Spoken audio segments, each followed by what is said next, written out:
This program is brought to you by Stanford on iTunes U at Stanford University. Please visit us at itunes.stanford.edu. They behave oddly. I've showed you some. Interference of light waves when they go through slits and that sort of thing. Uncertainty principles for particles, and a photon is a particle, so it shares the uncertainty principle with other particles.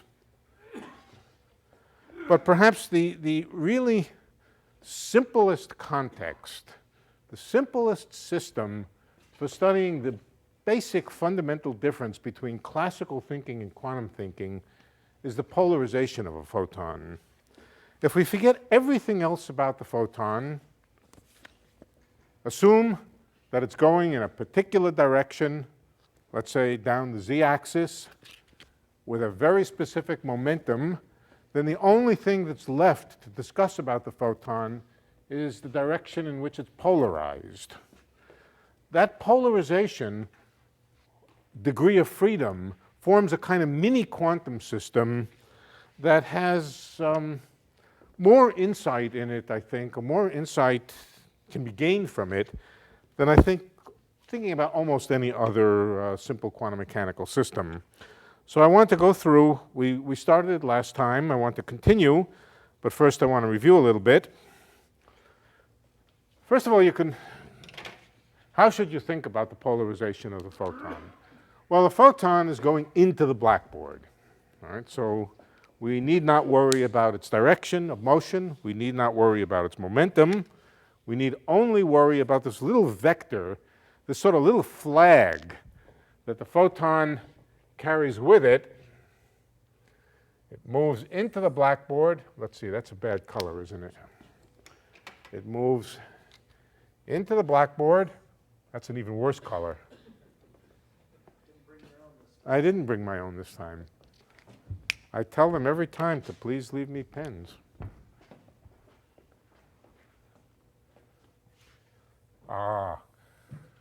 The photon is going into the blackboard. Good.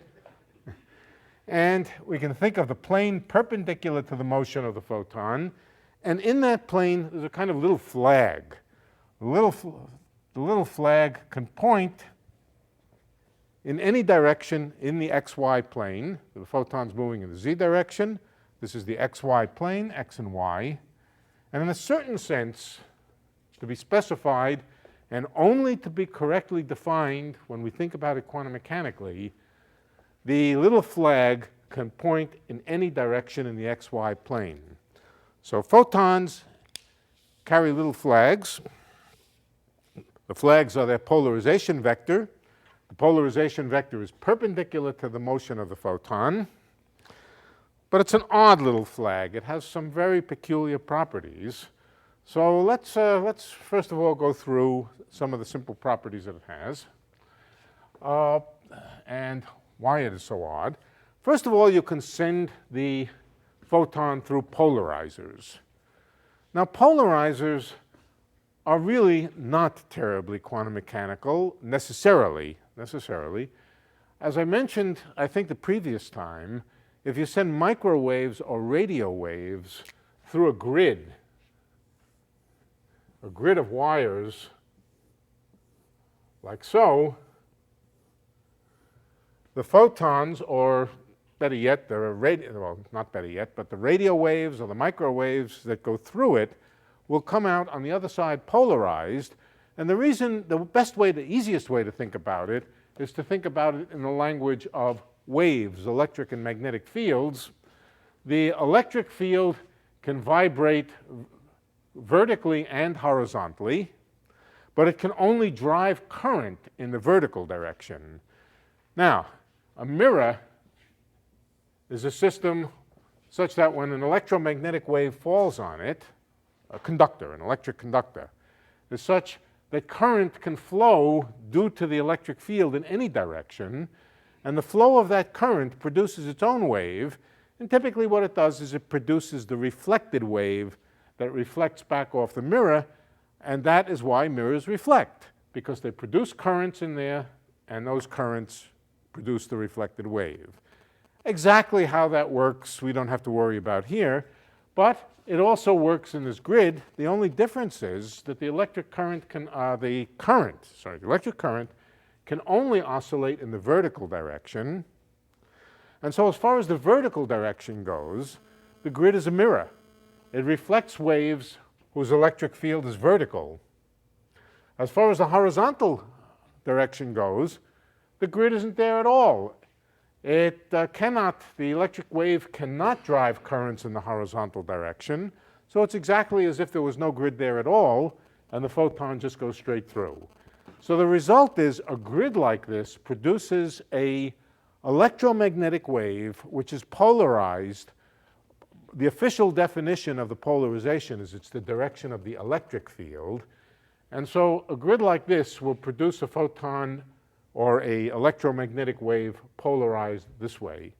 I'll represent that by just drawing my polarizer as having an axis, the axis of polarization, not the axis of the grid lines, but the axis that the electromagnetic wave that goes through it becomes polarized in. All right, so we send through photons one at a time, and the photons come through. If they pass through a polarizer like this, they come out polarized in the x direction. Let's call that polarization, let's just call it x. And never mind that we're doing quantum mechanics for the moment, the photons just come through. If we send it through a second polarizer to make a check that it really was polarized horizontally, if the second polarizer is also polarized horizontally,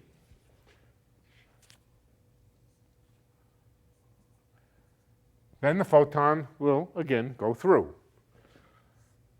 So we can think of the polarizer as both a preparer of systems. It prepares a photon with a particular polarization, and it can also be thought of as a detector, or better yet, a measuring apparatus that measures the photon polarization. In particular, if the photon was horizontally polarized, it will pass through the horizontal polarizer. On the other hand, if the photon was created vertically polarized, I don't need to put arrows on these things, it's good enough just to put a direction. If the photon is created vertically polarized, and the apparatus is horizontally polarized, then the photon will not go through the apparatus. It may get reflected, or it may just get absorbed, one or the other. But whichever it does, by monitoring whether the photon goes through over here or not, you have measured whether the polarization is vertical or horizontal. All right, now there's nothing terribly non-classical about this. You can easily imagine a classical setup where some kind of device which let through a vertical flag would block a horizontal flag and would admit a vertical flag, and vice versa. There's nothing particularly, and this is entirely deterministic. If you send the photon, if the photon is vertically polarized, it'll pass through. If it's horizontally polarized, it won't pass through. End of story. Nothing out of the ordinary there. The place where the out of the ordinary happens is when we add to this picture the idea of symmetry. Classically, you have photons? No, but you could imagine that there are bullets which have little flags on them. Bullets with little, funny shaped bullets with flags on them like that. And they go through. If they're along the direction of some kind of slits, they get blocked otherwise. Nothing special. So classical particles could easily do this kind of thing. The place where you start to get into trouble thinking classically is, one other thing. Notice that there are also only two possibilities for the photon. It either goes through or it doesn't go through in this setup. Now comes the kicker. The kicker has to do with symmetry. The symmetry is the symmetry of rotation of the xy plane. If it's possible to hold your polarizer vertically, and it's possible to hold it horizontally, then the symmetry of physics, which allows you to rotate things, allows you to construct a polarizer which points at any angle. What happens to a photon which goes through that? It comes out polarized at an angle. Well, you can imagine classical setups. For example, a kind of setup which would allow this particular kind of bullet to go through. The other kind of bullet, which was polarized horizontally, would not go through. Any kind of device that I try to think of like that, I tend to find would also block a bullet that was polarized in some non-vertical or non-horizontal direction. For example, if the polarizer literally consisted of a bunch of a grid like this, which passed things which were vertical, blocked things which are horizontal, they would also block things which were not horizontal. Here's where the kicker is. The kicker is that these non-vertically or non-horizontally polarized photons may or may not go through this polarizer. They may or may not go through with a probability. What's more, there is only two possibilities. The photon doesn't get broken into pieces, some piece of it going through, some piece of it not going through. There are only two possibilities, and that's it. It either goes through or it doesn't go through, even though it has been polarized in some other direction. That's where the peculiarities of quantum mechanics start. That's where you begin to wonder, is the photon really behaving like a particle, like a sensible particle or not? And it gets even weirder and more mysterious when we start to set up a theory of the probabilities for the photons to pass through the respective polarizers. That theory is, of course, quantum mechanics. And it is really quite hard to think of a classical setup which would produce the same kind of probability distributions and how they depend on the orientation of the polarizers. I don't think anybody has ever successfully designed such a thing, at least not in any great generality, that would do the right thing to polarized photons. By design, I mean design a classical apparatus which would do the right thing. So there are only two possibilities. The photon either appears to be polarized up or appears to be polarized horizontally when you detect it. When you detect it with a horizontal polarizer, it either goes through or it doesn't go through. So you would be likely to say there's only two possible states for the photon. On the other hand, there's more than two possible states. There's a continuum of possible states for the photon. You can polarize it in any direction. And so we have a kind of conflict between discreteness and continuity. Continuous direction in which the photon can be polarized, but when we monitor it and we detect it, there are only two possible states, one or the other. And that's the mystery of quantum mechanics. It's a conflict between symmetry on the one hand and discreteness on the other hand.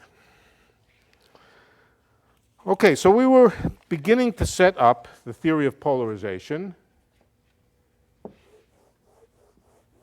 As I said, it is probably the simplest context in which to study quantum mechanics. It doesn't have the full complexity of all of quantum mechanics, but it's the simplest quantum mechanical system. All right, so let's now label the quantum states of the polarization of a photon. I will make this phrase shorter. I will simply say the quantum states of a photon, but I mean its polarization. All right, it can be polarized horizontally. Incidentally, there is no difference between being polarized horizontally to the right or polarized horizontally to the left. That's why I tend to draw double arrows on the polarization. There's no difference between being polarized to the right or polarized to the left. If you think about it for a moment, an electromagnetic wave will oscillate up and down, and so there's no sense in which you can say the polarization is vertical versus, vertically up versus vertically down, and the photon inherits that fact. Polarization, you can think of a polarization vector, but it kind of has two ends. There's no sense in which it points to the right rather than to the left, but there is a sense in which it's pointing horizontal rather than vertical. So Oh, yeah. That way it's simpler than the spin one half system we looked at before. Well, they're actually quite isomorphic to each other. They're completely parallel, completely identical mathematics. And the reason for not doing it this time, the spin, is because I did it last time. Right? That's the main reason. Some people find it a little easier to visualize the polarization of a photon. They're identical systems quantum mechanically, and so we don't really need to distinguish them. Well, okay, let's go on. All right, we're going to give that the name X. That's the ket vector X. It represents a photon polarized horizontally. And another way that we can label it, I'm going to take these arrows off. I get awfully tired of drawing arrows, and they serve no purpose whatever since there's no sense of direction along the arrow. And I'll also label that 1, 0. Another representation of the, oh, incidentally, the vector space of states is clearly two-dimensional since there are only two possibilities for the polarization. Two possibilities for the polarization, X or Y,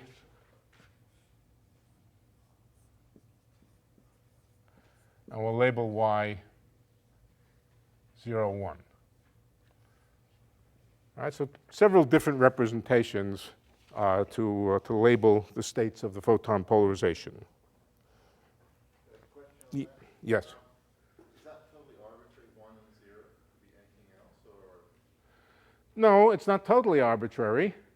We want these vectors to be normalized. Sums of the squares of the components should add up to 1. That's one of the rules about state vectors. That corresponds to the total probability for a state adding up to 1. We want them to be orthogonal to each other. These two vectors are clearly orthogonal. Multiply the top by the top plus the bottom by the bottom. Incidentally, in order to take the inner product, you should complex conjugate one of them, but the complex conjugate of the bottom one is itself. So it's 1 times 0 plus 0 times 1. X, Y equals 0. They're orthogonal. They're normalized. They form a basis. Now, it's not completely... In some sense, you've chosen your axes so that those will be the order. Yes, I have. Now, I could have... We will see that these vectors are somewhat ambiguous. We're going to calculate the things which really count, and when we calculate what really count, namely probabilities, we'll find out that, that we can't, for example, distinguish this vector and this vector. The fact that there's something in the first place and nothing in the second place is the important thing, and the other important thing is that the sums of the squares of them add up to, sums of the squares of the two components add up to 1. But this is a convenient basis of the vectors which represent the two states. Okay. We also said that we could define an observable. An observable means the thing that we measure or that we record in our little book. We send a lot of photons through. If a photon goes through the apparatus, we say +1. If it doesn't go through the apparatus, we say -1. Now there's absolutely nothing unique. I could have said 7 and 12, anything I like, just to distinguish the two possibilities. 1 and -1 are a nice pair of numbers that they're easy to remember, and there's no particular significance to choosing 1 and -1. It's easy to remember, has a nice symmetry to it. And so what we'll say is that the X polarization, we'll say, has polarization plus, and the Y polarization has polarization minus. Again, what I mean by that is we send a lot of photons through an X polarizer. If they pass through, each time a photon passes through the X polarizer, we write down a little plus in our notebook. Each time it is reflected or whatever else happens to it, we write down a little minus. And then we can take statistics. We can define the observable quantity in the way that I said and label it or associate it with a quantum mechanical observable. A quantum mechanical observable is an operator. I'll put a little hat on it. If I forget to put a hat on it, as long as it's this big double P here, it means an operator. It's an operator whose eigenvectors are x and y, or 1 and 0, or this one and this one. And it has eigenvalue +1 for x and -1 for y. That's unique. Abstractly, we know how it acts on any vector, because any vector can be linearly expanded in x and y. But here's the statement. This is equal to x, and p on y is equal to -y. The eigenvalues are +1 and -1. And I'm going to label this thing here just to indicate that it's a polarizer, that it represents polarization in the xy plane. I'm going to put a little symbol here that represents the fact that it has to do with the xy plane, as opposed to some rotated direction. Okay, so this is its definition. It's an operator, a linear operator. Associated with every linear operator is a matrix. The matrix associated with P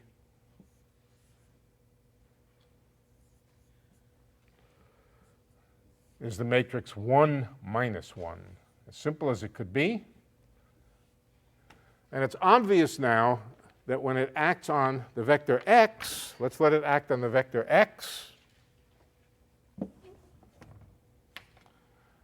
The vector x is represented by 1, 0. That matrix times that column vector, 1 times 1 is 1. 0 times 1 and 1 times 0, -1 times 0, 0.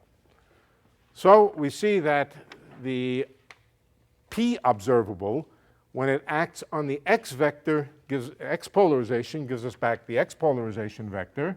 But when it acts, when it acts on the y polarization vector,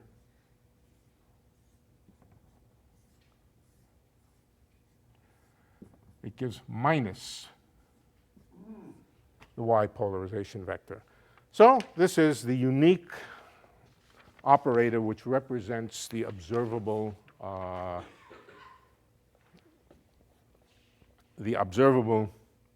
polarization in the xy plane. Now in this case, we knew what we wanted, we constructed the vectors, and then we made up an observable and we concocted it just so it would do what we wanted it to do. In other cases, and I'll give you an example of another case, in other cases there might be reasons to focus on an observable, on an operator, and ask what its eigenvectors are and what its eigenvalues are. The example that I've already given you was, for example, the momentum. The momentum was described by an operator, minus I d by dx.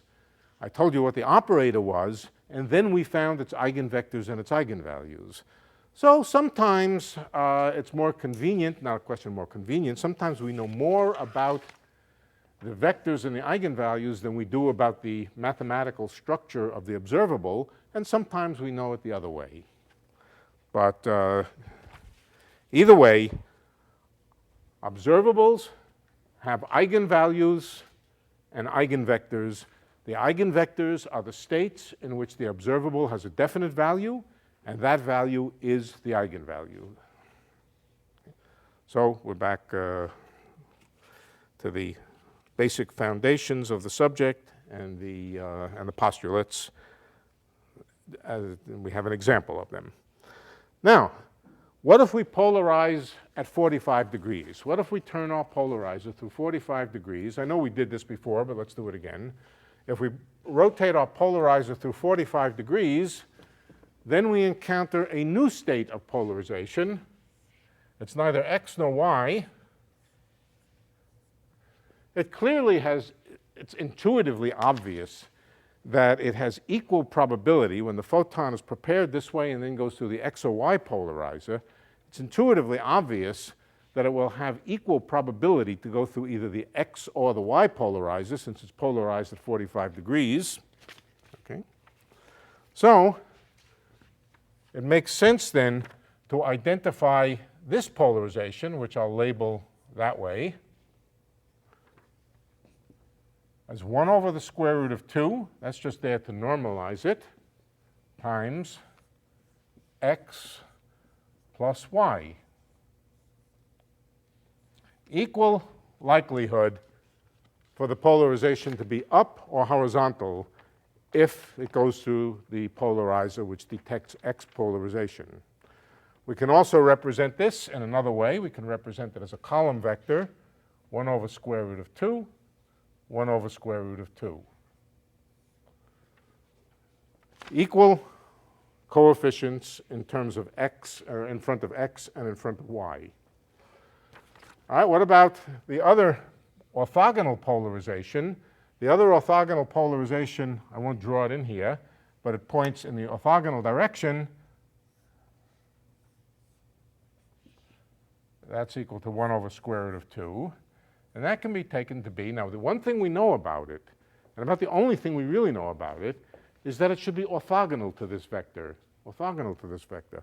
Why orthogonal to it? Because it represents a completely distinct, different outcome of an experiment.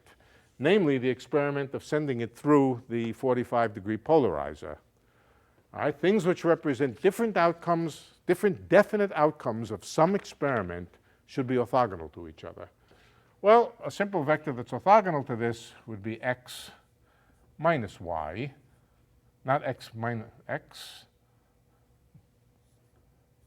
minus y, or 1 over root 2 minus 1 over root 2.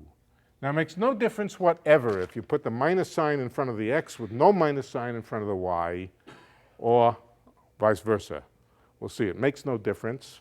All we need to do is to choose a second vector orthogonal to this one. Let's check that it's orthogonal. The inner product between this vector and this vector are the sums of the x components, the product of the x components, and the product of the y components. So it's 1 over square root of 2 times 1 over square root of 2 minus 1 over square root of 2 times 1 over square root of 2. The inner product is 0. Again, I didn't have to worry about complex conjugating because everything is real. So we can write down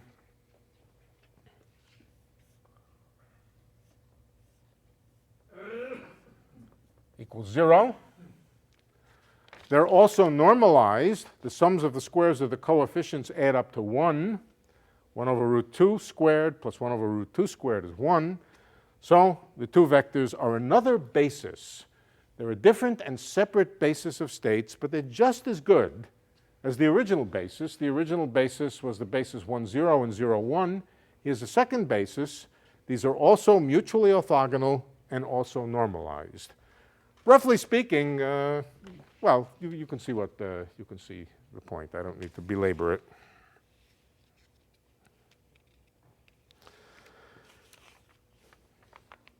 What happens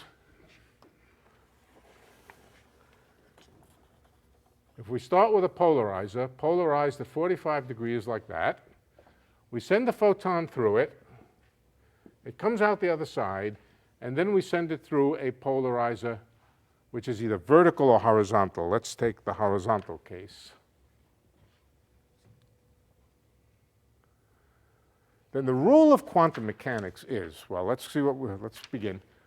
What is the state of the photon when it comes out of the first polarizer?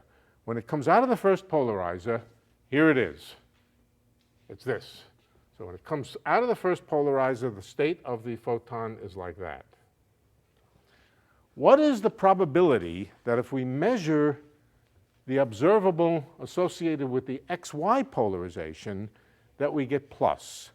The answer is, again, this goes back to the basic postulates. We take the inner product of the state that we've constructed. We take the inner product of that with the eigenvector of the observable of interest. The observable of interest is now this observable, and its eigenvectors are x and y. So we take the inner product, for example, of this with x, and we square it.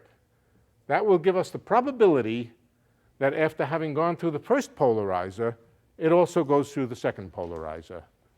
Okay. That's the probability that after going through the first polarizer, it then goes through the second polarizer. We could also draw this x as just a horizontal line here. What is this? This is the inner product. Let's write them down. The bra vector here can be represented as a row vector, 1, 0. The ket vector is a column vector, 1 over root 2, 1 over root 2. And the inner product between them is just 1 over root 2. 1 times 1 over root 2. The probability is the square of that. So I shouldn't have written equals here. I should have taken this away. This is true now. And the probability is the square of this.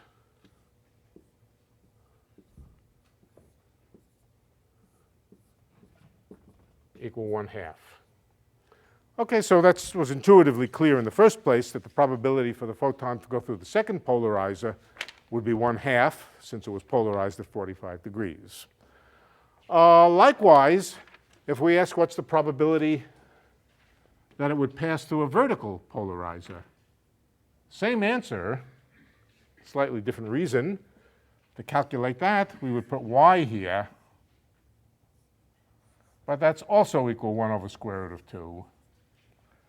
And so both cases we would get the probability being 1/2. Again, not surprising.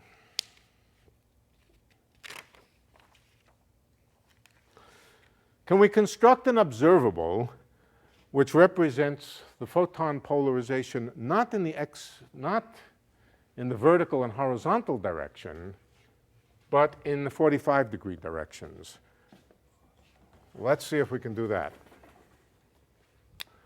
Let's invent the polarization now, and let's call it this. Let's call it that way. It has the property that when it acts on, I wish I had names for these two vectors. Anybody think of names for the two vectors, the slanty vectors? I want a name for both of them. I mean, for each of them. Slash and backslash, good. Okay, so the observable associated with slash and backslash, I will define to be +1 on slash, and I'll define it to be -1 on backslash. What's the observable? Can we find it? Yeah, it's not hard. I'll just tell you what the answer is, and then we'll check it. The matrix that's associated with it is rather simple. It's 1, 1, 0, 0. Let's check that that acts on slash to give backslash and acts on backslash to give backslash. All right, slash is just 1 over square root of 2 times 1, 1. Where is it? The 1 over square root of 2 here doesn't, here it is. Here's slash. It's 1 over square root of 2 times 1, 1. If a thing is an eigenvector, so is any multiple of it. So we don't need to keep the square root of 2 in checking whether it's an eigenvector. We do need to keep the square root of 2 if we want to normalize it. But if all we want to do is check for eigenvectorness, we need not keep that square root of 2 in the problem. All right, so what does this give? It gives 0 times 1 plus 1 times 1, 1.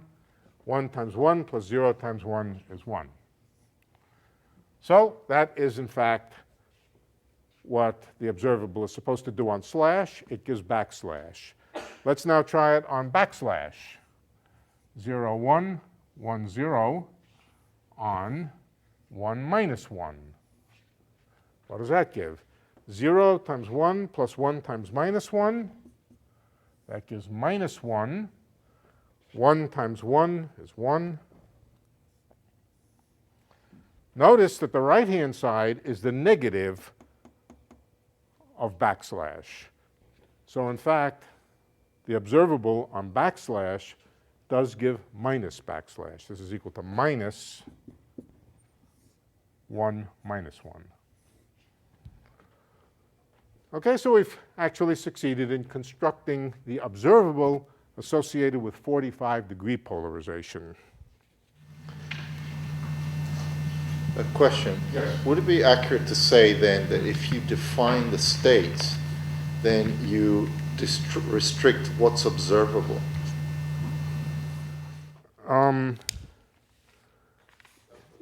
Yeah, if you have a particular state, you may ask, you can't ask what's observable. Anything is observable if it's an observable, but you can ask what is definite. Given a particular state, let's say slash, are there any quantities which when you measure them will give you definite deterministic answers? Well, if you measure the original observable, you won't get definite answers. You get a half a probability one way, a half a probability the other way, if you start with slash. On the other hand, if you measure this observable, the polarization at the 45-degree angle, then you will get definite answers for slash and backslash. This corresponds, of course, to sending slash and backslash through the slashed or backslashed polarizers. So it's not right to say that, that if you're given a state, it determines what's observable. No, it determines what's definite. It determines what's predictable about measurements on that state. Another example is if you're given a wave function, any wave function, you can measure the position of the electron and the momentum of the electron. If you just take a random wave function, any old wave function, you'll have a statistical probability for different momenta and different positions. Neither will be definite. But if you take a delta function, which is a very particular state, delta function of position, then you measure the position, it'll be definite. It'll be right where that delta function says it should be.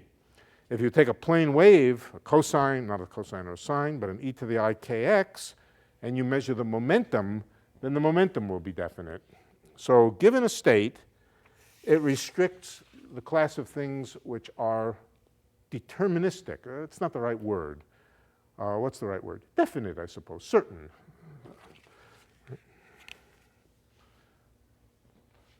Okay, so this is the object, the mathematical representation of the object which is definite for slash and backslash states. It happens that I defined it so that it's positive, so the eigenvalue is +1 for slash and -1 for backslash. I could have defined it the other way, then I would have put a minus sign in front of it, but that's not important. Okay, well, so far we have polarizers which are oriented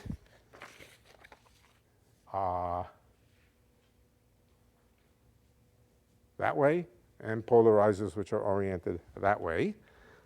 We can, of course, orient the polarizers in any direction in the xy plane.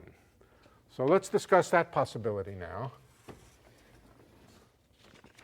Arbitrary angle. Let's have a polarizer now which is polarized in the arbitrary angle theta. Theta relative to the horizontal. Then there's another polarizer which is orthogonal to this, which is polarized in the perpendicular direction, polarized this way. We don't need to invent a new label for this. This is just the polarizer whose angle is theta plus pi/2. Pi/2 is 90 degrees. If you take theta and you add 90 degrees to it, it becomes perpendicular. So we can label the two states theta and theta plus pi/2. They represent the two orthogonal combinations, the two mutually exclusive combinations if you send a photon through. Any photon which goes through a theta polarizer will pass through a second theta polarizer, but it will get blocked by a theta plus pi/2 polarizer. That's a mouthful. The two vectors, the two eigenvectors that go with it, if you pass it through the theta polarizer, you get out the state theta. I'm going to tell you what it is, how it's related to the other states. in a more or less obvious way. And this one will be called theta plus pi over 2. These two should be orthogonal to each other, but they're not likely to be orthogonal to the previous states. In fact, if this goes to a vertical polarizer, it won't get blocked, or it may get blocked, but it may not get blocked. So we don't expect this to be orthogonal to the vertical polarization or the horizontal polarization, or for that matter, the 45-degree polarization. It's not going, but they should be perpendicular to each other. They should be orthogonal to each other. Okay, so let me tell you what this is. Now, the justification for this is ultimately experimental, but it makes sense. It makes intuitive sense. We're rotating the horizontal polarization by an angle theta. We started with that polarization in the horizontal, and now we rotate it by angle theta. It shouldn't be too surprising that the answer is cosine theta times the x polarization plus sine theta times the y polarization. Or equivalently, cosine theta, sine theta. In fact, cosine theta and sine theta are simply the components of a vector, a unit vector, along the theta direction. So that's not too surprising. How about this one? This one had better be exactly the same, except wherever you see theta here, you should stick in theta plus pi over 2. So this should be cosine of theta plus pi over 2. But what's the cosine of theta plus pi over 2? Well, not quite. Close. Minus the sine of theta. Cosine of theta plus pi over 2 is minus the sine of theta. Let's just check why that's so. All right. Here's the sine of theta. Here's the cosine of theta. Now, here's theta plus pi over 2. Okay? Notice that the cosine of theta plus pi over 2, that's the x projection here. The cosine is the x projection. The cosine here is negative, but the sine is positive. So the cosine of theta plus pi over 2 is minus the sine of theta. Sine minus sine theta, x, plus the sine of theta plus pi over 2 times y. But what's the sine of theta plus pi over 2? That's cosine theta.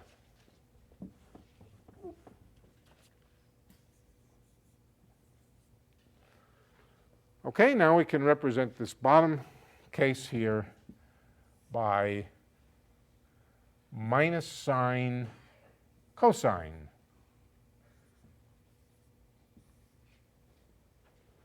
Okay, this one represents a photon polarized along theta, and this one represents a photon polarized in the orthogonal direction. Are these orthogonal basis vectors? Well, first of all, are they normalized to unity? In other words, is the length of them equal to unity? Well, that's just cosine squared plus sine squared equals 1. Cosine squared plus sine squared equals 1, so they're normalized, both of them. Sine squared plus cosine squared is equal to 1. Again, no complex numbers in these vectors here, so we don't have to worry about complex conjugation. Next, are they orthogonal? Let's check that. Cosine theta times minus sine theta plus sine theta times cosine theta. Obviously, they are orthogonal. Cosine times minus sine plus sine times cosine adds up to 0. So yes, they also happen to be orthogonal to each other. Theta plus pi over 2 equals 0. And we've got yet another basis. We've got yet another basis of vectors for our space of states.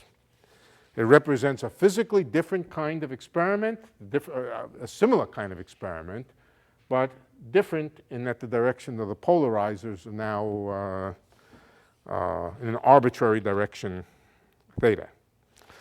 Okay, now we can ask the question. Supposing we construct one of these theta photons, a photon polarized along the theta axis, what's the probability that if we send it through an X polarizer that it will pass through? So let's do that experiment.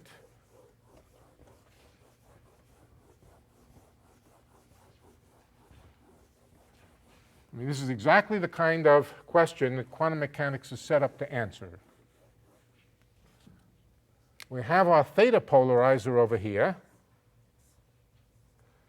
We send our photon, I'm going to make a red photon this time. We send our photon through. Of course, the photon may not go through. The photon may have been polarized in some wrong direction. But if it gets through, it is then a theta polarized photon. It's now a theta polarized photon, and we now send it through a second polarizer, which I'm going to take to be an X polarizer. What's the probability that it goes through? Question mark. Does it or doesn't it? And if it does or doesn't, what's the probability? This is the kind of question now that classical mechanics, it would make no sense in classical mechanics. In classical mechanics, it's deterministic. It either goes through or it doesn't go through. Okay, so let's figure it out. All we have to do is take the inner product between theta, that's our starting vector here in the middle, and X. The square of this is the probability. Okay, so what is this? This is, we can work it out using the column vectors and row vectors. The X is the row vector 0, 1, or 1, 0, excuse me. And theta is the column vector cosine theta, sine theta. And that inner product is just cosine theta. 1 times cosine theta plus 0 times sine theta. That inner product is just cosine of theta. Incidentally, notice that it doesn't matter whether you take either way, x theta or theta x. The reason is that although in general these objects are complex and different than each other, they're complex conjugates of each other. When you square them or when multiplied by their complex conjugate, it doesn't matter which order you put them in. Okay, but in this case probability where everything's real, it certainly doesn't matter. And then the probability over here, the question, the probability question, this is not the observable, this is the probability. This is the probability that if the photon was polarized in the theta direction, that it passes through the X polarizer. Okay? That probability is the square of this inner product. In other words, it's cosine squared theta.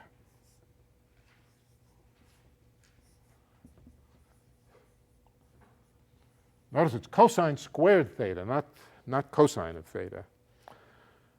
What's the probability that it passes through the Y polarizer?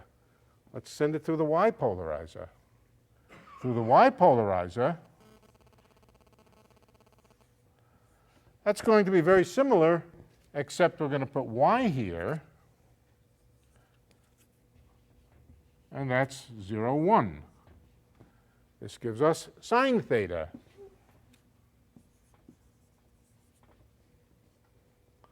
That's going to give us sine squared theta.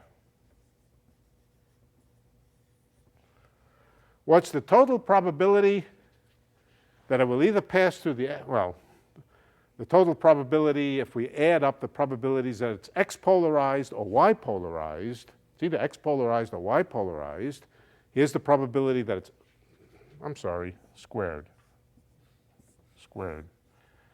It's either X polarized or Y polarized with probability cosine squared theta and sine squared theta. The total probability adds up to 1. Okay, so here's a slightly more intricate example of a quantum mechanical problem where we send something through at an arbitrary angle and then measure its polarization along the vertical or horizontal direction. We can go further. We could send it through a polarizer in the 45-degree angle here. We have enough information to figure out the probabilities that it'll go through 45 pi over 2, the pi over 2 polarizer. But why work that out? Let's just send it through an arbitrary angle, the first one, and a second arbitrary angle, the second one. I'm going to call those angles, I hate using primes, so I'm going to call them alpha and beta. Alpha and beta are also good Greek letters. When it passes through the first polarizer, it comes out alpha polarized. And then we want to know what's the probability it will pass through the beta polarizer. Let's check that and see if we can get a general formula which will serve for all possible polarizers. What's the answer going to depend on? Is it going to depend on alpha times beta, alpha plus beta? Alpha minus beta. The relative, the angular distance between them. It better, otherwise we're doing something wrong. Right, okay, so let's check it out. All right, here's where I either shine or don't shine. Okay, so let's take the alpha, let's take the inner product of the alpha vector with the beta vector. The alpha vector, before we do so, let me do a bit of review of trigonometry, a review of some trigonometric formulas that we'll use. Keep in mind what problem we want to solve. 2 polarizers at arbitrary angles, but we need a bit of trigonometry. So let me just write down the trigonometric formulas that we need. Cosine alpha plus beta equals, anybody know? Cosine alpha, cosine beta minus sine alpha, sine beta. Now, while we're at it, we're going to wind up also wanting cosine of alpha minus beta. And to get the cosine of alpha minus beta, we just change the sign of beta in this formula. Changing the sign of beta does nothing to cosine beta, but it changes the sign of sine. It changes the sign of sine. It changes the sign with a G of sine without a G. Got it? Okay. So that gives us cosine alpha cosine beta plus sine alpha sine beta. Notice we don't change sine alpha. We haven't done anything to alpha. We've only done something to beta. We will also need sine of alpha plus beta. And that is equal to sine alpha cosine beta plus sine beta cosine alpha. And while we're at it, let's also do sine of alpha minus beta. Again, all I've done is change beta. It doesn't change the cosine of beta, but it does change the sine of beta. So this becomes sine alpha cosine beta minus sine beta cosine alpha.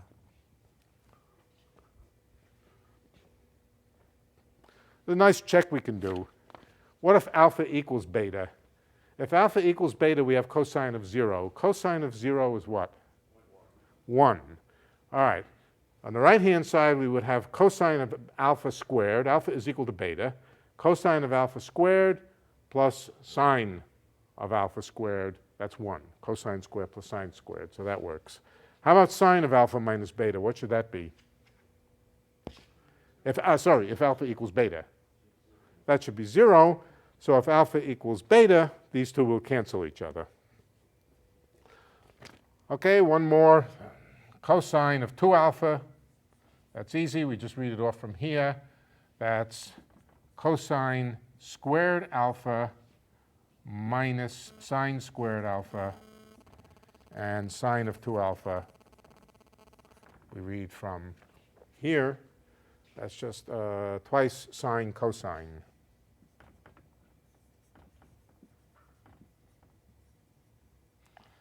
All right, here's our trigonometric table of formulas. And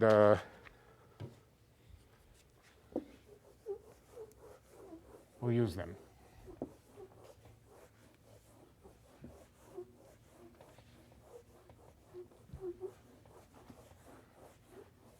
Okay, so we pass through the first polarizer. It's the alpha polarizer. And what comes out is the alpha ket, alpha, which is equal to cosine alpha. Let's just write it this way. Cosine alpha sine alpha. Just using this formula, replacing theta by alpha. Okay. So we pass through the alpha polarizer. But now we're testing for beta polarization. The beta ket is, of course, cosine beta sine beta, or I really want the bra vector. So the bra vector is beta is equal to the rho of cosine beta sine beta. We just turn it and make a row vector out of it. Now what's the inner product? The inner product of alpha and beta,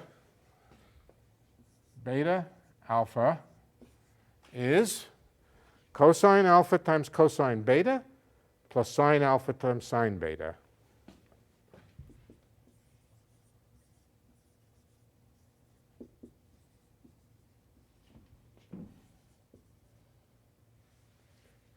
And lo and behold, I hope, that's the top formula, which is, no, it's the second one, which is cosine of alpha minus beta.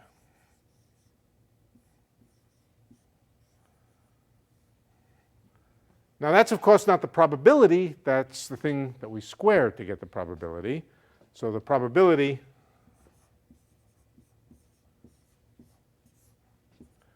is just cosine squared of alpha minus beta. How could you be absolutely sure that this wasn't the probability, even if you didn't know any quantum mechanics? Yeah, because it can be negative. Right. All right. Here's our formula. Indeed, it only depends on the difference between the angles. But let's look at it a little more carefully. First of all, what happens if beta is very, very close to alpha? In fact, what happens if beta is equal to alpha? If beta is equal to alpha, we get cosine squared of 0, which is 1. So that simply says that if we polarize along the alpha direction and then we send it through a polarizer very, very close to the alpha direction, it has a very high probability of getting through, almost equal to 1. Cosine alpha minus beta is almost equal to 1 if alpha is close to beta. And as beta is rotated away from alpha, this gets smaller. When they're 90 degrees apart from each other, then the cosine of 90 degrees is 0, and there's no probability to go through. So the formula makes some sense. Formula looks good. But keep in mind, we're doing something interesting and unusual. There are only two possible outcomes to the beta experiment over here. There are only two possible things that can come out of the alpha polarizer over here. And yet, we're finding answers, but answers which are probabilistic. Answers which are probabilistic and equal to the square of quantum mechanical amplitudes. These inner products are called amplitudes. Their squares are probabilities. All right, let's see. Shall we take let's take a few minutes break. And what we haven't done yet is found the observable for a general polarization. The observable for a general polarization we'll do next. All right, so two people asked me an interesting question. And it sort of does point out one of the somewhat mildly, I don't know, it depends on who. I've known it for so long that to me it's mildly freaky, but here's the issue. Supposing you send a photon through a polarizer which is polarized, let's say, in the theta direction Not horizontally, definitely not horizontally, but in some arbitrary direction. And then you're going to send it through a second polarizer, or third. I'm going to call this the third polarizer up here, far away. And it's polarized in the orthogonal direction, theta plus pi over 2. Of course, the first photon may or may not get through, but let's suppose it gets through. It's polarized in the theta direction, and it will not make it through the theta plus pi over 2 polarizer. But supposing we put in between a polarizer, let's say, in the vertical direction, or let's make it the horizontal direction, for no good reason other than then does it get through or doesn't it get through? The answer is it gets through with a probability. The probability we can calculate. Let's calculate the probability. Well, let's work it out. I don't know. I haven't worked it out. The first question is, what's the probability that it gets through the horizontal polarizer? All right? I think we have a formula for the horizontal polarizer that corresponds to beta equals 0. And the answer was just cosine squared theta. There's a probability cosine squared theta that the photon makes it through the first polarizer here. Cosine squared theta. But now, when it makes it through the first polarizer, it is now polarized in the horizontal direction. It is no longer polarized in the theta direction. If it makes it through, it's polarized in the horizontal direction. So what's the probability that it goes through the third polarizer? It is cosine squared of, now we have to take the angle over here minus the angle over here. That's 0 minus pi plus theta over 2. Cosine of, so it's cosine of theta plus pi over 2, which is what? Sine squared theta.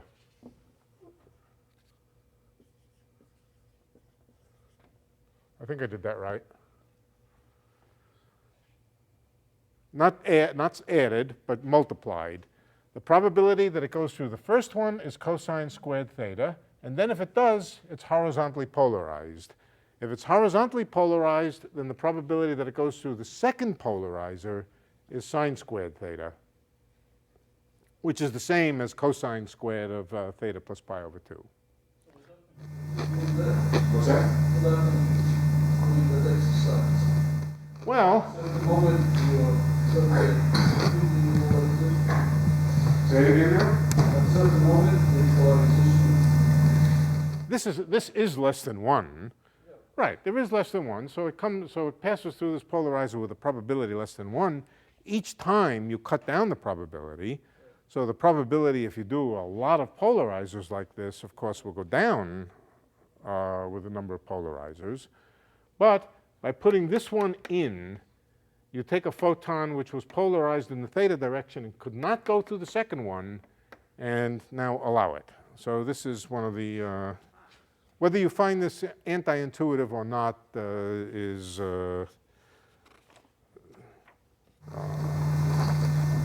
It gets an assist. right. If you actually do that, you'll get, based on the angle in between, you actually get a different color. If you start off with... That may be, but I don't know why. And no, it does happen. I don't know why. I've seen it, so I always... No, it may be so. I don't know why it's true, though.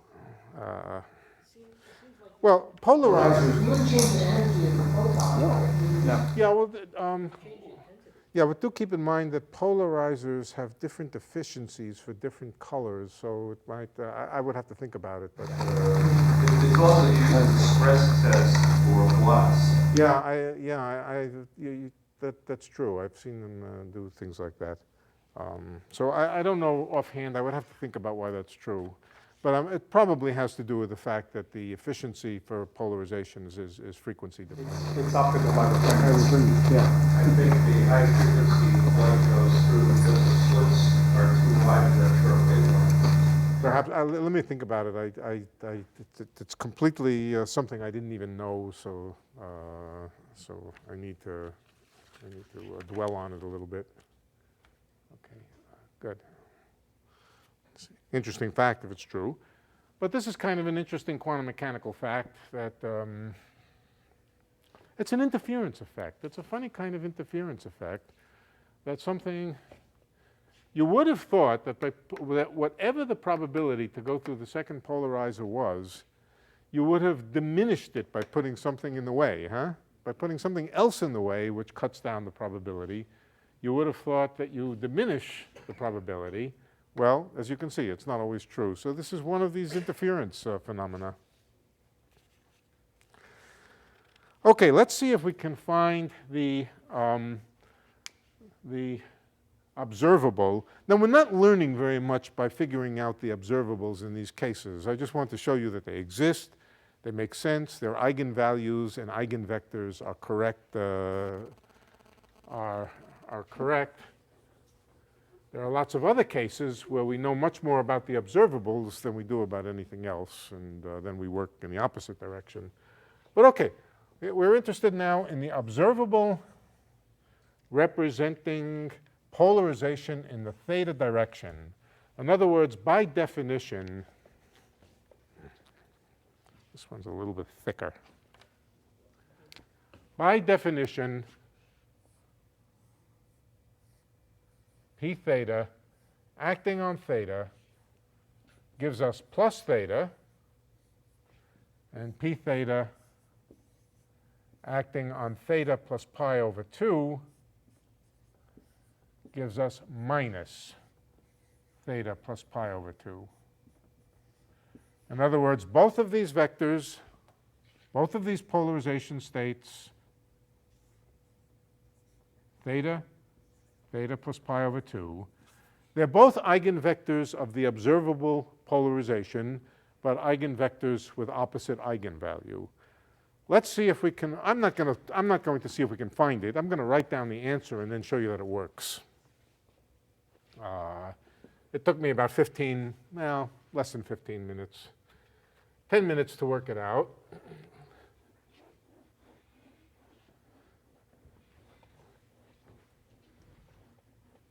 And all I did was solve, I simply wrote these as algebraic equations and solved the algebraic equations component-wise.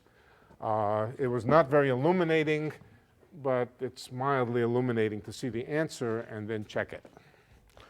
So the answer is, where is the answer? Here it is.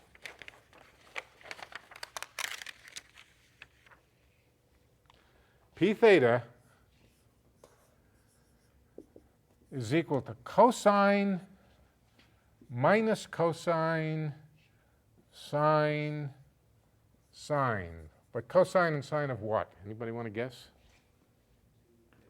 2 theta.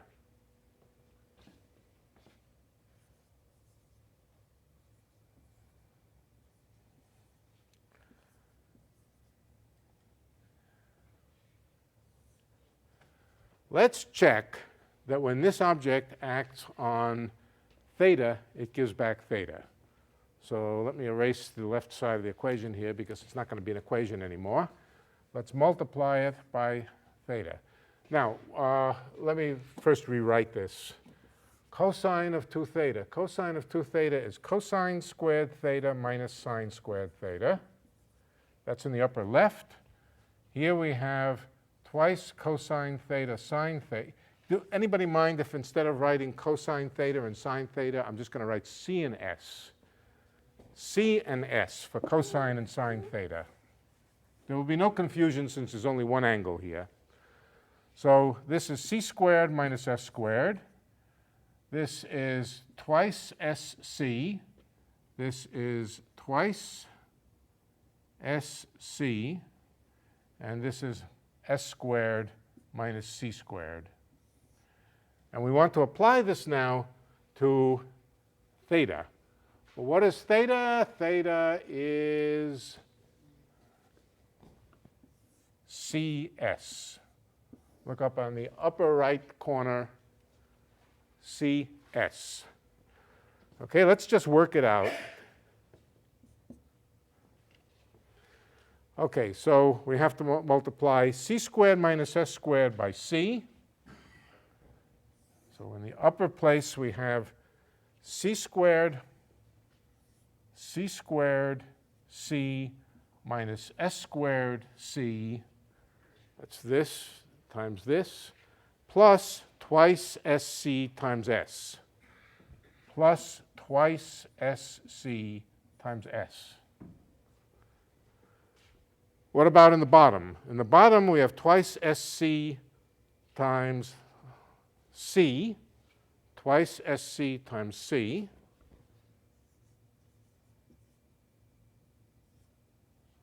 twice s, I'll leave it that way, twice sc times c, plus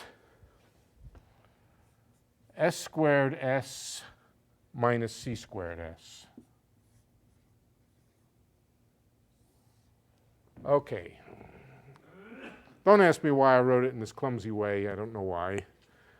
We have twice s squared c over here. This is twice s squared c over here. But we have minus s squared c over here. So the plus 2 and the minus 1 conspire to change this to a plus sign, and we get rid of this. Now we have c squared plus s squared times c. C is a common factor in both of them. So let's take c outside. And now what is c squared plus s squared? 1. So this is just c.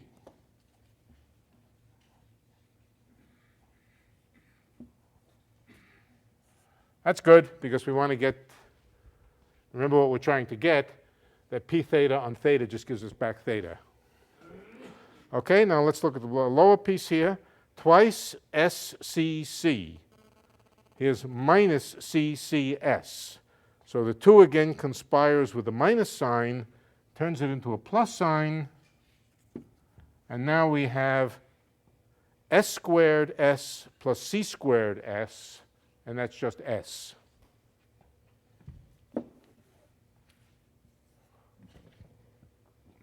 So we check explicitly that p theta on theta gives us back theta, and I'll leave it to you to check that p theta on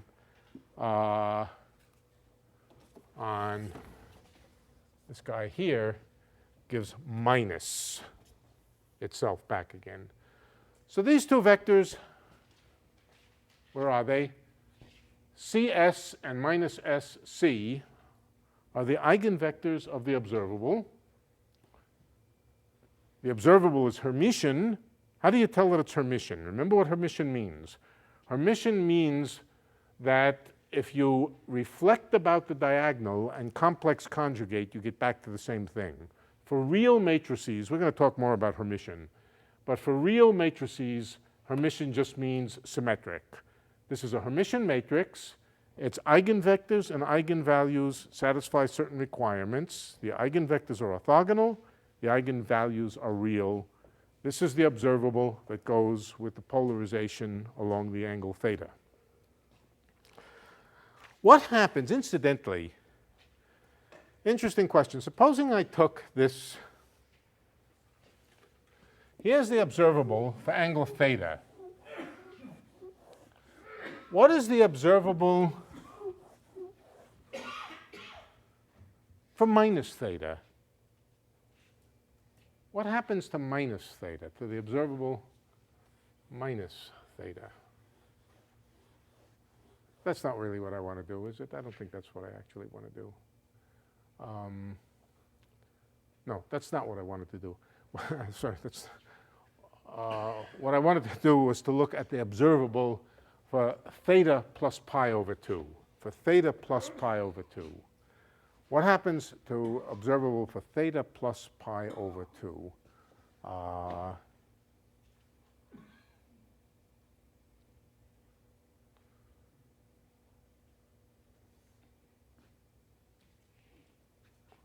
What should happen to it? If this is theta. What's the cosine of theta of twice theta? Okay. Here's theta. Here's theta plus pi over 2. And where is twice that angle?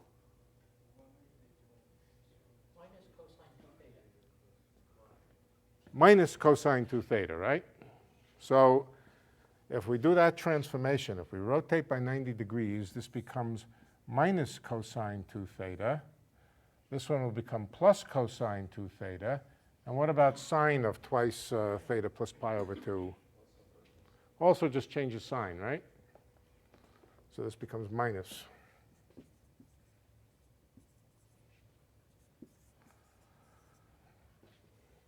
In other words, what's happened, by focusing on the observable rotated by 90 degrees, it's just changed sign. Well, that makes a lot of sense, because all it's done is interchange the positive eigenvalue with the negative eigenvalue. It's just interchange the positive eigenvalue with a negative eigenvalue. The observable for theta has eigenvalues +1 and -1 for the two states. The observable for the rotated 90 degrees just interchanges the plus sign and the minus sign. That's all I wanted to say, that it interchanges the plus sign and the minus sign. Okay, so that also makes sense. Okay, we've left out of the story an important ingredient, another kind of polarization. That there is another kind of polarization must be so because we haven't introduced any imaginary numbers yet.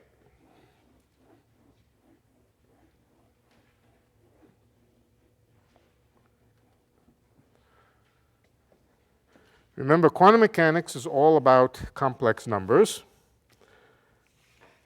And there's nothing to prevent us from introducing state vectors with complex numbers in them. For example, here's a state vector with a complex number in it, 1i. Is that normalized? No, it's not normalized. Remember what we have to do. We have to multiply each one by its complex conjugate and add them to find the normalization. 1 squared is 1. I squared, I times minus I is also 1. We need a 1 over square root of 2 here. This is a perfectly good normalized state vector in quantum mechanics. We may not know what it is yet, and in fact, I'm eventually going to tell you what it is, but it has to be there. It has to be some kind of new state vector. It can also be written as 1 over square root of 2x plus I over square root of 2y. It's something that doesn't have an obvious interpretation in terms of these angles. Is there a vector which is orthogonal to it? Of course, there must be another vector which is orthogonal to it. The orthogonal one is 1 over square root of 2 times 1 minus I. Let's check that these two are orthogonal to each other. Well, 1 times 1 is 1. I times minus I is 1. If I add them up, I get 2. That's no good. No, but something's wrong with that. I forgot the complex conjugate. If I want to see whether these two are orthogonal, one of them has to be a bra vector. Let's take this one to be a bra vector. So that means it corresponds to the row vector 1 over square root of 2, 1 plus I. Not 1 plus I, but 1 and I. Not minus I, but I. And that's because we have to complex conjugate in the bra vectors. All right, let's take the inner product of this with 1i with another square root of 2. That'll just get rid of the square root of 2 here and put a 1/2 there. But now we can see this is 1 times 1 plus I times I, and that's 0. Okay. So these two vectors are indeed orthogonal. There must be some observable which distinguishes them. I'm going to leave it to you as a homework problem to find the observable with the following property. I'll give it to you next time, but I'm going to leave it, assign it as a homework problem for fun. I'm not going to collect it, so but and try out your. This one I will call that. This one I will call that. And guess what they are? They are circular polarization. Light can also be circularly polarized. Let me tell you what circularly polarized light means from the wave point of view. From the wave point of view, it clearly means that there is both X and Y polarization mixed in. X and Y polarization are both mixed in here. In fact, if I were to calculate, and I will in a moment, if I were to calculate the probability that it passes through an X polarizer, it'll be 1/2. A Y polarizer, it'll also be 1/2. In fact, we'll see that it passes through probability 1/2 through any one of the theta polarizers. Right? But so it's got both X and Y mixed into it, as we can see. What was I going to say about it? Yeah. So from the point of view of wave theory, it must have the electric field is both in the X and Y direction. In fact, it has more or less, it has equal probability for being in the X and Y direction.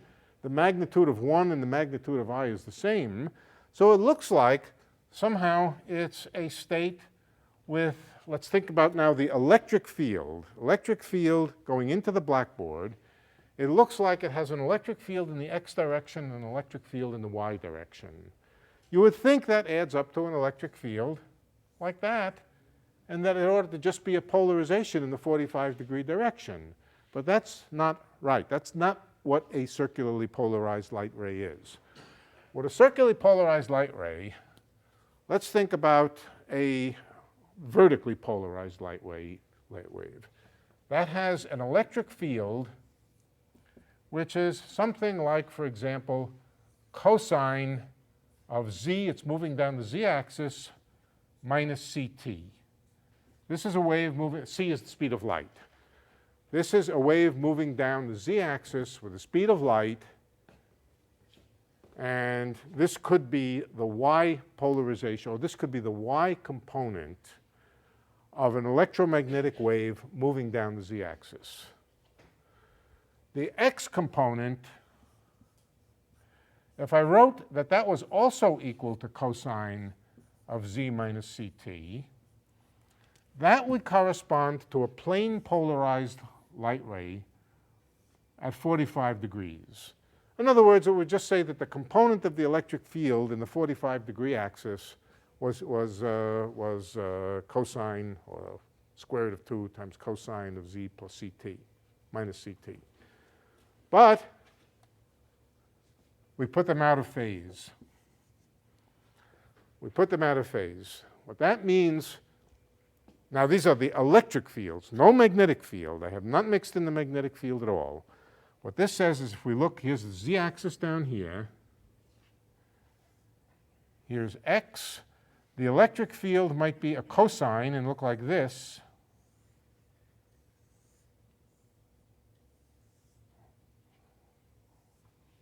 Whereas the other component of the electric field, the y component, is a sine. So where the x component is maximum, the y component is 0, and so on. I don't know if I can draw this. I can never do this. I can never get them out.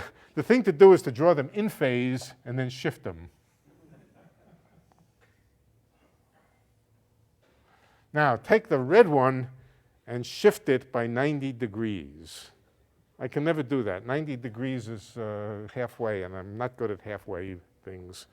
Just take the red one and shift it by 90 degrees so that where the y component of the electric field is maximum, the x component is minimum. If you stand at a point, let's say the point z equals 0, stand at the point z equals 0, and look at the x and y component of the electric field. What does it do?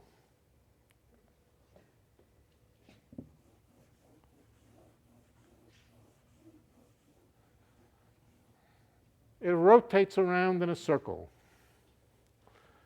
These are the equations for an electric field. Here's the electric field. It has an x component, it has a y component. When the x component is maximum, the y component is minimum, and vice versa. This is an electric field which is just rotating around with a uniform angular motion. That's called a circularly polarized wave. It's a perfectly good wave. It's just a wave whose x and y component are out of phase with respect to each other. It's another solution of Maxwell's equations. Incidentally, the magnetic fields are the same as the electric fields except rotated by 90 degrees. So you could write something similar for the magnetic fields. There are two possibilities. Ey equals cosine, Ex equals sine, and Ey equals cosine, Ex equals minus sine. One of them rotates around in one direction, the other one rotates around in the other direction. Those are circularly polarized light waves. And the individual photons of a circularly polarized light wave are called circularly polarized photons. I've labeled them this way, and this is the state vectors that describe them. Left polarization and right polarization. I might have left and right mixed up. It's not very important for us right now. What kind of device does that? A circular polarizer. How do you make a circular polarizer? Anybody know? Yeah. Next time I'll describe how you make a circular polarizer. A quarter wave plate is the right answer, but it is what gets the x and y components out of phase. But there are two new kinds of photons. Of course, they're not really independent kinds of photons. They are new, circularly polarized photons. But what happens if I send a let's answer the following question now. What happens if I send a circularly polarized photon through a theta polarizer? Okay. What happens if I send a circularly polarized photon through a theta polarizer? Well, to answer that, in other words, what's the probability that it goes through? Again, we take the inner product of the circular polarized photon, here it is, with the theta polarized photon, and we square it. I won't square it yet. I'll square it after we calculate it. So let's see. The circularly polarized photon has 1 over square root of 2 and I over square root of 2 for its ket vector. And the theta polarized one has, what is it, cosine theta, sine theta?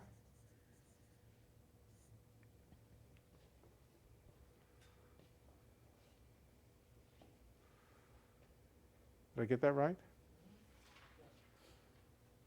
Good.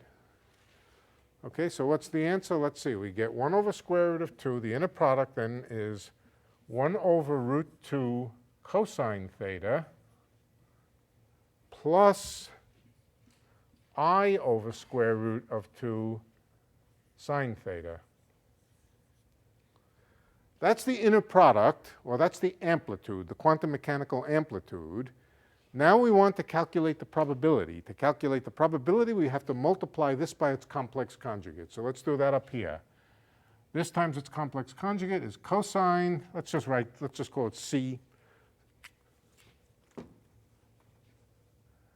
C over square root of 2, well, 1 over square root of 2 times C plus IS, and then another 1 over square root of 2 for, we're going to see, yeah, we're multiplying this by its complex conjugate. So another 1 over square root of 2 times C minus IS gives us 1/2 C squared plus S squared. I times minus I is plus, so it's C squared plus S squared, which is just 1/2. In other words, as you might have expected, for a circularly polarized photon, there's a probability 1/2 that it will go through any linearly polarized. You cannot tell what direction your polarizer is polarized in by the fact that the circular polarization goes through with a probability of 1/2. Whatever the direction of the linear polarized polarizer is, the circular polarized photon will go through with probability 1/2. Okay. You can also say the opposite is also true. A linearly polarized photon has a probability 1/2 to go through the quarter wave plate, which makes circular polarization. But we'll come to that next time. Okay, so this is the basic setup of circular polarization. Of course, once you realize that complex numbers are allowed, then you can put in any complex numbers here. Any pair of complex numbers. It will be any pair such that the sums of the squares will come out to be 1. And those define a wider class of polarizations, which are elliptically polarized photons. Elliptically polarized photons are circularly polarized when one of these is real and one of them is imaginary.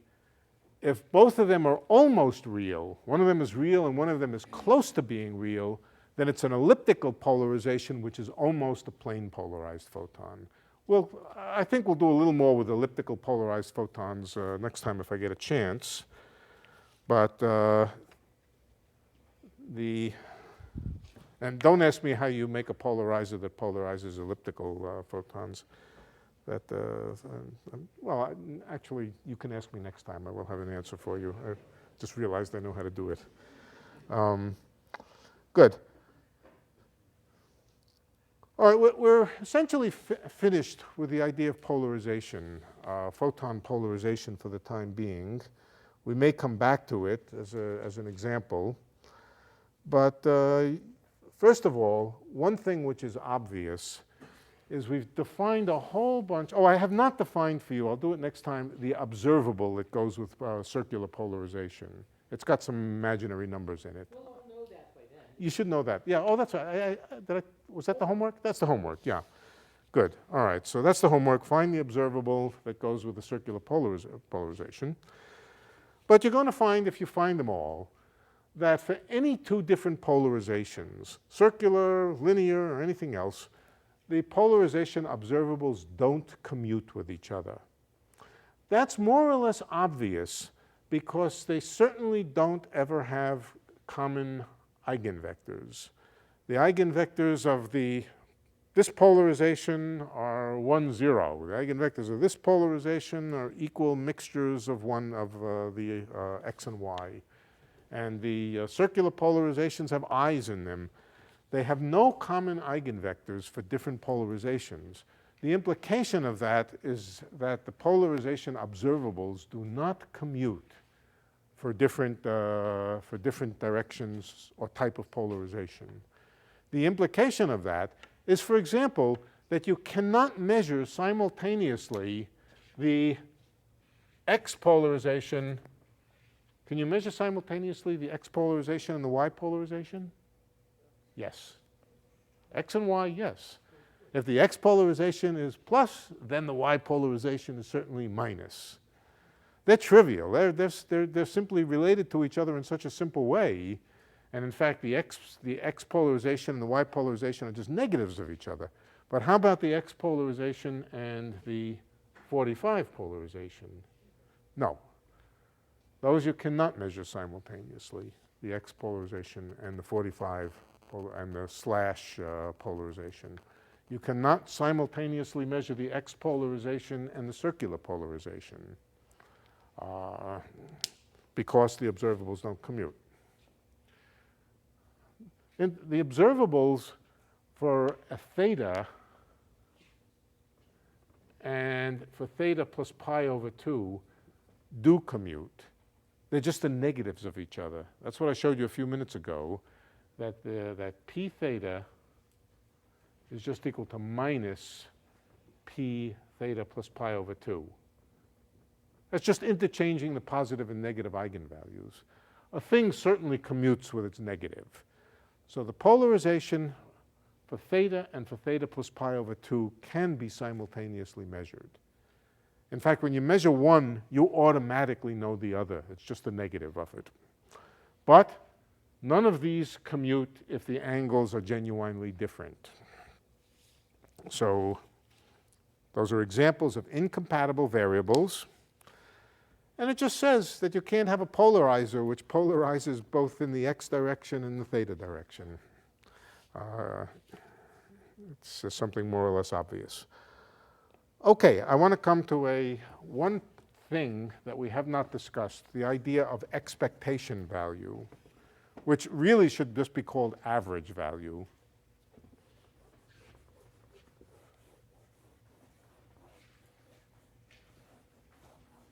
Expectation value is a poor choice of terminology. Let me explain why right now. Supposing I have a wave function for a particle that looks like this.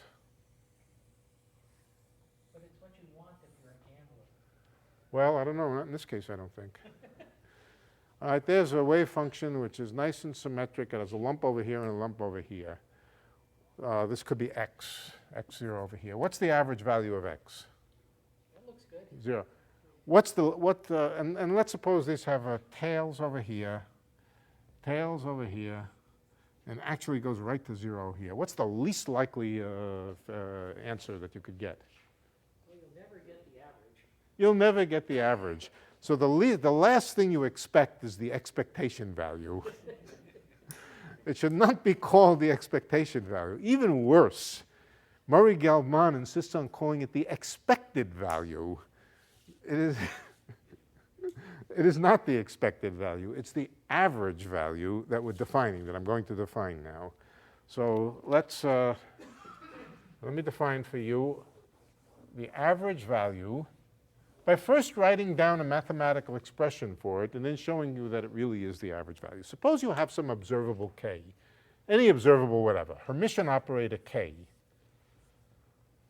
And I have some state value. It could be the position operator, it could be the momentum operator, it could be one of our polarization operators. The only thing about it is that it's Hermitian and it corresponds to some observable. It has a collection of eigenvectors and eigenvalues, lambda n and n. This is the observable. Here are its eigenvalues. Here are its eigenvectors. K acting on the eigenvector n gives lambda n times n. All right, that's the definition. Now take any state whatever. I'll call it psi. Operate with k. K is an operator. It hits any vector and creates a new vector, and then take its inner product with psi itself again. In other words, it's a sandwich where the bread is the bra vector and ket vector psi, and the bologna in the middle is the observable k. No star. Star? No, no star. No, k is a Hermitian thing. Oh, yeah, the bra means that it's complex conjugated. It effectively means it's complex conjugated. Whenever you see a bra, it always implies complex conjugation. Just another symbol for complex conjugation. All right, let's calculate this. Let's calculate it by inserting complete sets of states. Remember that these n vectors here are a complete orthonormal family, a basis of vectors. And let me just remind you of the basic rule that if I make the dyad nn and sum over n, that's just equal to the identity operator and can be stuck into any expression for free without changing it. Since n is a summation index, I could also call it m. It would still be the identity operator. It doesn't matter what I call this, it's a summation index. Okay, let's put such a basis of vectors in here. Psi k hat, and now right over here, n psi, summed over n. I have not changed it. This is equal. This is equal to this. But now, what does k do when it hits n? K on n equals lambda n on n. So we can rewrite this as sum on n psi n psi lambda n. What I've done is I've said that k, when it hits n, just multiplies it by the number lambda n. Now, n is still inside the sum. Okay, let's erase this. Everybody see what I did? I stuck the complete basis n between k and psi. Then I said that k, when it hits n, just multiplies by lambda n. Now, what is this psi inner product with n times n inner product with psi? This is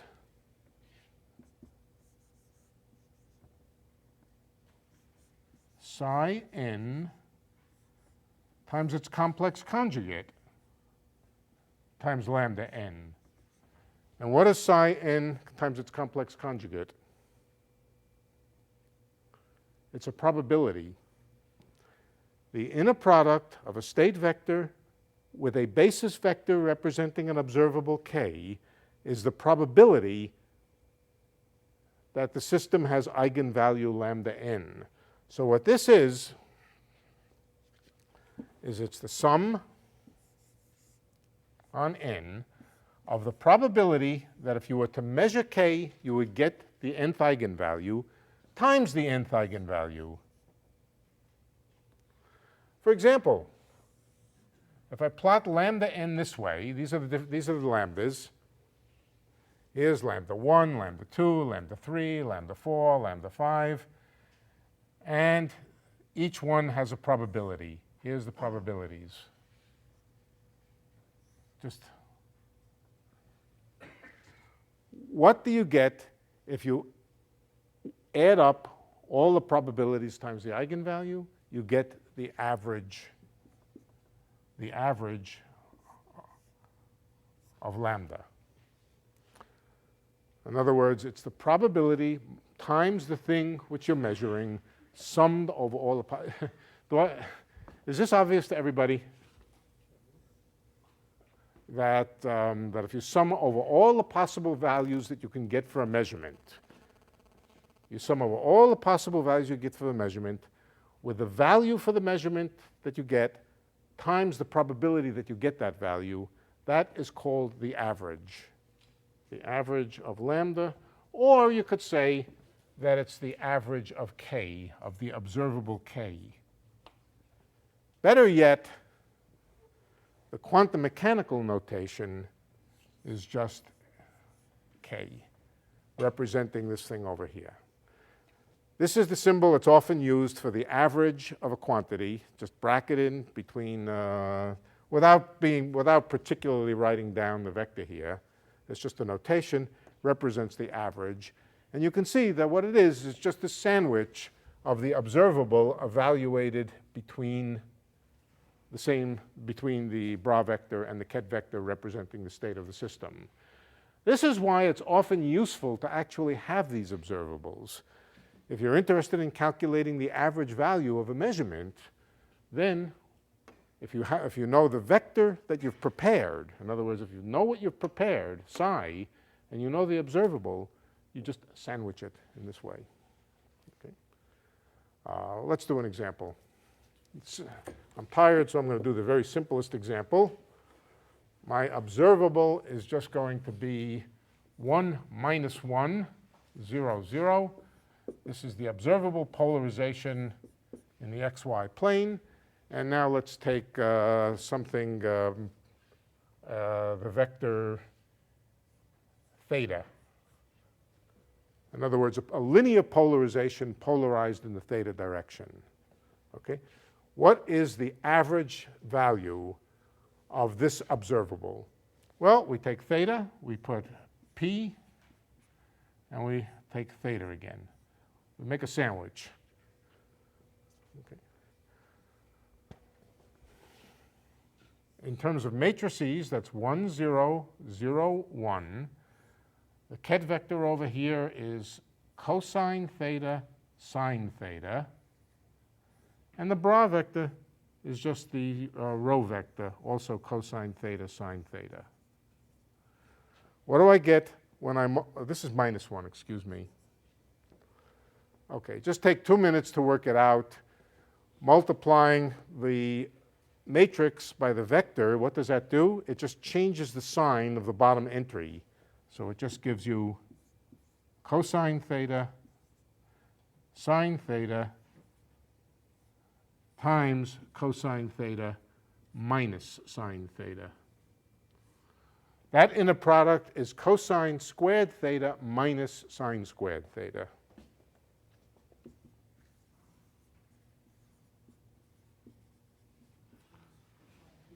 Which is also something else. Cosine 2 theta.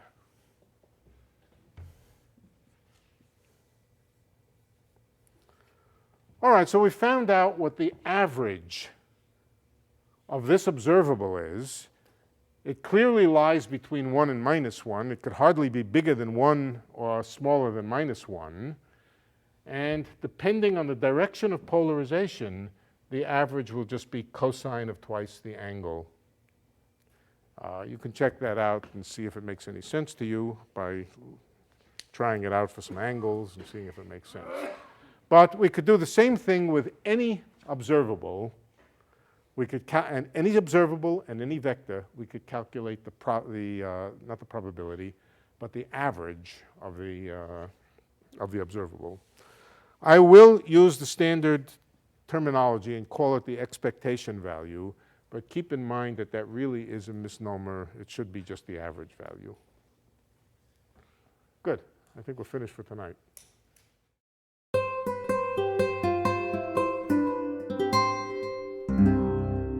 The preceding program was brought to you by Stanford on iTunes U and is copyrighted by the Board of Trustees of the Leland Stanford Junior University. Please visit us at itunes.stanford.edu.